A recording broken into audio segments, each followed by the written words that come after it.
here has survival training? You're a bit early for a committee. We will construct a vent again on the field once power is restored. Shelter first, water second, fire always. Food. Loop, tail through, around, back in, holds under strain, even wet. Pre-technological nonsense. Predator spectrum signature near, 47 meters, 39, 32. 32 meters. It's a bluff no predator would dare. Momentum's yours. Ending's mine. Thank you.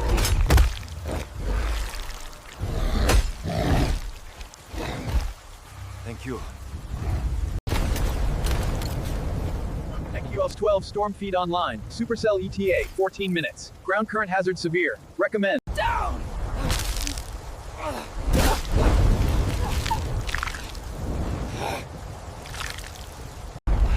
Still here.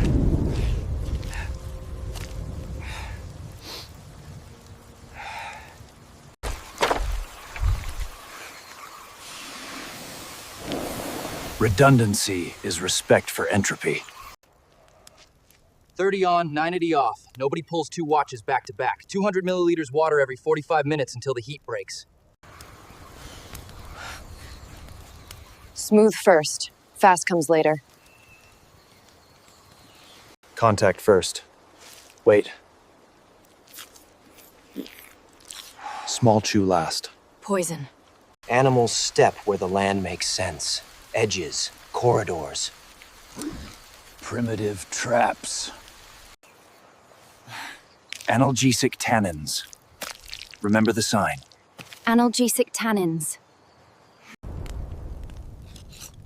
Your methods are crude. Without power, we are trapped in ignorance. Ignorance kills when you stop moving. Predator signature. Near proximity. Storm wasn't the only thing hunting tonight. It'll come where the ground is soft.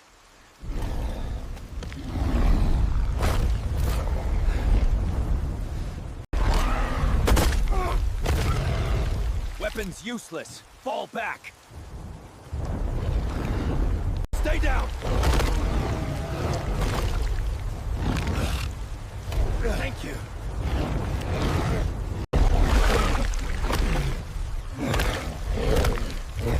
Gratitude doesn't replace hygiene. Supercell ETTA 4 minutes. 4 minutes. Severe. Ground current hazard immediate mitigation.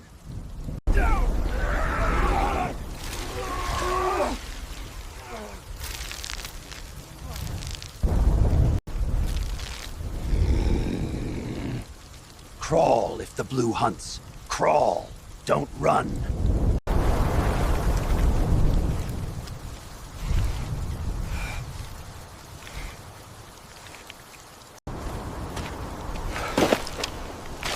Still here.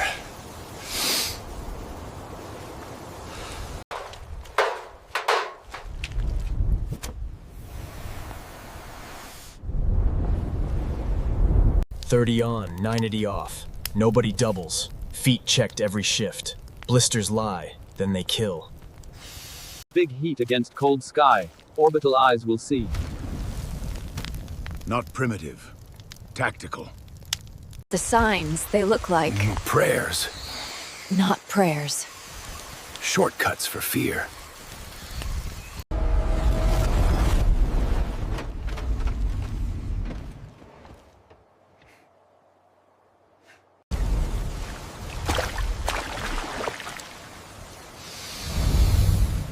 Who set this field? Montana winters, Afghan summers. Scouts taught me knots, military taught me numbers. Lines that respect the land, not fight it.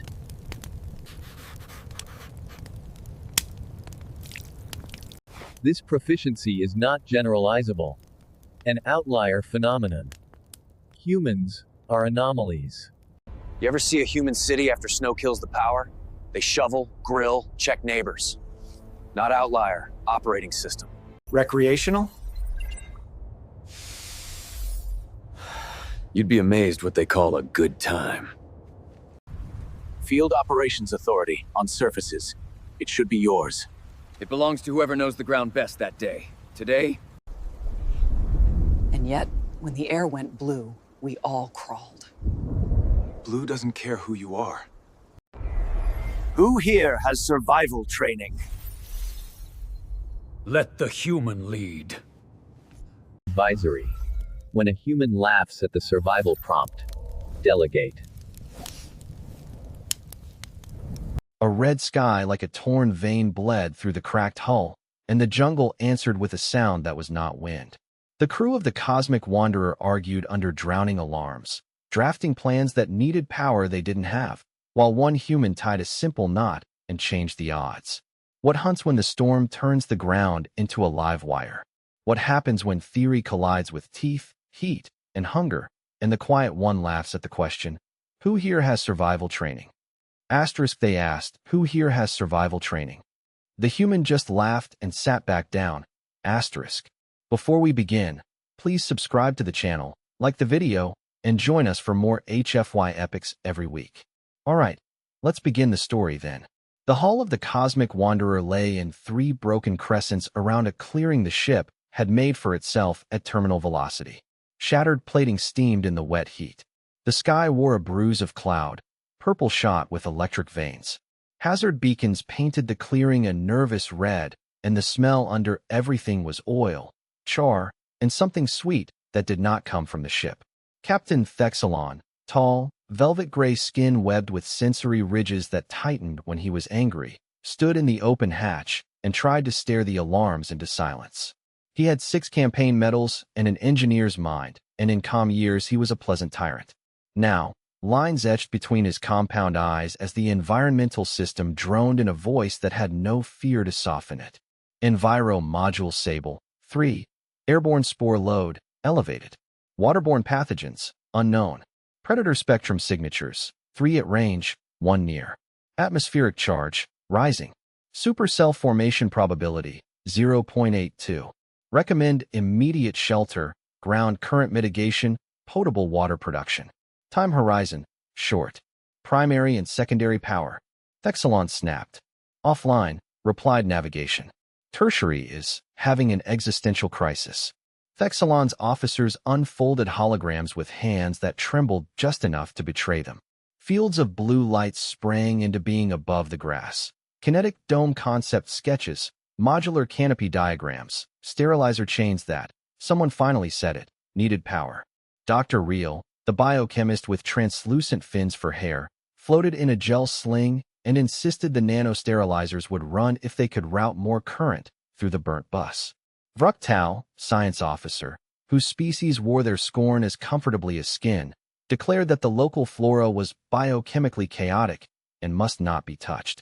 Theory blossomed in petals of perfect geometry, none of it reachable in the present tense of hunger, heat, and incoming weather. Thexalon turned from plan to plan as if the next diagram would give him back the ship. Who here has survival training? He barked. Real, not simulations. Credentials launched like flares, wilderness modules, laboratory safety, terrain sims. Titles glittered. The only one who didn't speak was the human. Kai Nakamura sat on a half-crushed cargo case near the tree line, elbows on knees, eyes moving the way a game trail moves through brush, slow, efficient, seeing edges. He had a stink of smoke on him already, as if the fire knew him and had leaned close to say hello. When Thexalon's question reached him, Kai exhaled, and a small laugh slipped out, the kind people make at the start of a long chore. He didn't stand. He didn't salute. He just reached into a tangle of hull webbing and started pulling it into long, even cords. Vruk Tao flared the frill along his jaw. Is that amusement? Kai kept working. Bit early for a committee on a planet that doesn't care about committees. Thexalon's ridges tightened. You find this situation humorous, human? Not the situation, Kai said. The timing. Shelter first. Water second. Fire always. Food later. Storm never negotiates. We have. He glanced at the sky the way a farmer reads winter. Not long. We will construct a kinetic canopy, Vruk Tao said crisply. When power is restored, which it will provide superior protection. Unless it doesn't exist, Kai replied. He stood then, not to challenge, but because motion was his argument. He jogged to the edge of the clearing with 3 strips of webbing, a bent bracket, and a shard of reflective plating, and he began to lash a lean-to lower than Pride would prefer. He set the reflective plate as a heat wall. He positioned the sleeping area on the lee side where the wind died and the smoke drift wouldn't choke them. He sank short stakes at shallow angles because a storm will rip tall ones free, and he laid a shallow trench upslope to catch the first sheet of water before it found their backs. His knots were ugly. They held. "Captain," Dr. Reel said softly, watching Kai's hands. His design accounts for sheer and conductive risk. Vruktal's frill twitched. "It accounts for ignorance." Thexalon said nothing. He was watching the sky, and the sky was answering. Sable 3 cleared its throat again. Predator spectrum signature near has advanced to proximity threshold. 47 meters. 39. 32. The crew went very still. Kai didn't. He swiveled his head to find the wind, barely there, but present, and moved the fresh-cut greenery he'd stacked so the scent cone drifted away from sleeping space. Then he picked 2 crew with able hands, taught them a clove hitch and a bowline, and set them to guyline duty with the kind of voice that assumes obedience by ignoring the possibility of anything else.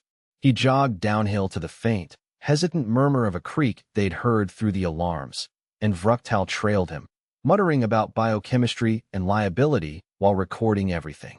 The creek announced itself by smell first: whetstone and living rot. Kai crouched on a sandbar and laid out a cloth filter drawn from a med sling, a layer of sand scooped from the bar, a layer of charcoal he crushed from the ship's own firebed, and another layer of sand. "Gravity does half," he said. "Heat does the rest." He fashioned a rocket stove from 2 ceramic intakes, mouth to mouth, and fed it a miser's diet of twigs until it drew like a small dragon. He brought the first filtered liter to a rolling boil and set it aside with the tender care one gives to a medicine that hurts to make. Reel drifted closer, eyes wide. "How many milliliters per head, given heat stress?" 200 every 45 minutes until the sun quits biting, Kai said. "Salt after. Not before." "You pull these numbers from superstition?" Vruktal sneered. "Memory," Kai said. "Montana summers. Afghanistan winters. Boy Scouts taught me to tie the knot. The military taught me to count." He spoke without nostalgia. He did not dress the past in flags. He counted, simply, like a man counting heartbeats while waiting for pain to pass. By the second liter the crew started to come in 1s and 2s. Thirst draws even the proud. Kai marked a muddy bark with 3 glyphs from twigs laid in a triangle.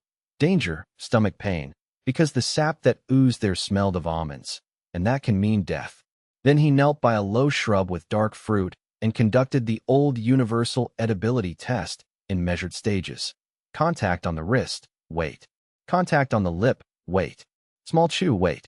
He spat the first. The second he kept, measured, ready to discard the moment his body wrote a complaint. He watched himself with the same calm suspicion he gave the world. "Your method is pre-technological," Vruktal said, recording without blinking. "It's what you have when you don't have what you want," Kai said. He found a bark that numbed a bitten finger, marked it with a double cross for analgesic tannins, and moved on. He left small triple twig symbols at the periphery of camp, because symbols are faster than explanation when fear is chewing on your heels. He said little, and more got done than anyone expected. At dusk the jungle changed its voice. Daybuzz sank and night hum rose like a choir tuning for a darker hymn. Kai's snares, stripped cable with low drag, whispered along a game corridor where the brush made a V and the ground told stories in small prints. He set a deadfall with a counterweight plate like an old farmhouse door waiting to slam, and explained to no one and everyone about edges, scent cones, and why animals step where they step, which is where the land makes sense to them. He did not set bait. He set inevitability. The first shriek was small, a lure bird complaining about evolution. The second was not small. Brush hissed. Something heavy-shouldered thorn and fern aside with the confidence of a creature that had never been told no. Thexalon lifted an arc rifle and swore when it only coughed. Vruktal took a step forward because arrogance counts as courage until the teeth arrive. 3 meters of predator unspooled from the green, sinewed, low, spined with quills like thrown knives, eyes the color of old bronze. It smelled like hot iron and carrion. Kai didn't raise the spear he had made from a hull strut and a sharpened edge. He planted it, but in a shallow hole he'd stomped moments before, braced his back foot, lowered the point, and let physics honor the appointment. Momentum impaled hunger. The spear drove under the jawline, and the creature convulsed, jaws trying to decide if death was edible. Kai stepped in, not away, not back, his body choosing now over later, and sank a second thrust through the thin place under the mandible where God and evolution leave a door to blood. He held the spear with both hands, not shaking, not triumphant, just present. He bled the animal where the ground dipped, and when the life left it, he touched the brow alone and said, "Thank you." Then he hauled the carcass downwind, because gratitude without hygiene is a story with a bad ending. No one spoke. You could hear the storm building by the shape of silence under the thunder. Sable, 3 spoke first because systems always speak first. Echo, 12 storm feed online. Supercell ETA 14 minutes. Ground current hazard, severe. Recommend, lower metallic profiles. Establish lightning ground. Trench shelter. Protect flame. Crawl if arcs initiate. Thexalon turned toward his kinetic canopy diagram, as if the idea could hold rain. Kai's voice cut across the clearing like a line under a paragraph. Drop everything that shines. Lower the plates. Stack wet stone for the wind. Tie your lines low. You. 2 of you. Braid me cable to ground a mast there, and there. Fire lives under a pot with a chimney. I don't want a single lick of flame free when the air goes live. Crawl if the blue starts to dance. Crawl, don't run. On what authority? Vruktal snapped. Kai's face in the stormlight looked carved by older weather. Authority of not dying. It is a strange thing to watch command leak without a mutiny. Thexalon did not surrender a title. He surrendered the present tense. Orders stopped being questions. Hands obeyed the shape of sense in motion. The crew lowered metal profiles until the camp looked humble to the sky. A shallow trench became a moat for a half-height lean-to. The braided cable kissed a grounded spike driven into hardpan. The fire shrank under a pot and breathed through a chimney of broken pipe, like a patient who knows the storm will pass if it can only keep breathing. The storm arrived like an argument that had read every manual on how to win. Rain hit so hard it seemed to come from the ground up. Thunder stood on the clearing and refused to leave. The air brightened with a child's blue that had no warmth in it. The first runners, thin, curious, skipped along the wet clearing, little fingers of light tasting pathways.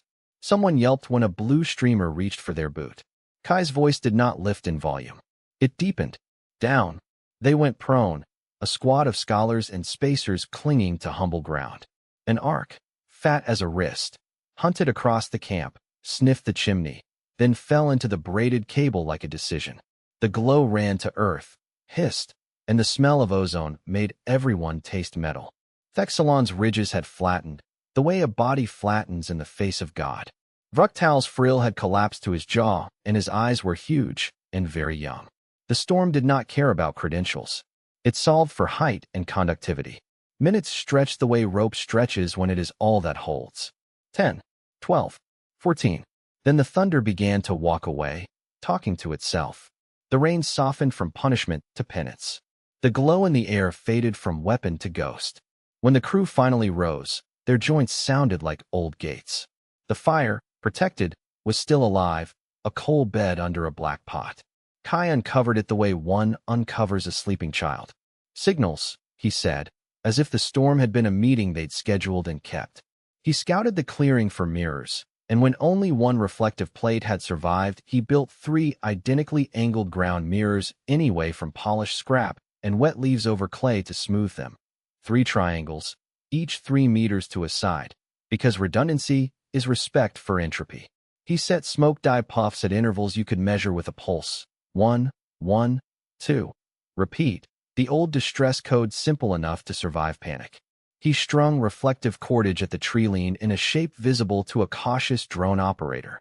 He sent 2 to the ridge with oiled cloth and a stick to make a heat bloom for any orbital IR sweep. A warm flower in a cold field. Watches? Thexalon asked, voice hoarse. 30 on, 90 off, Kai said. Clockwise rotation. Nobody gets 2 shifts back to back. Feet, check them. Blisters lie, and then they kill. Water, 200 milliliters per head per 45 minutes until the heat breaks. Salt, after. Pit, downwind. Tools, log them. We have 31 usable edges, 5 bindings, 2 spearheads, 1 fire pot. Slow is smooth. Smooth is fast. He said the last like a prayer learned at a time when speed was a luxury and smooth was survival.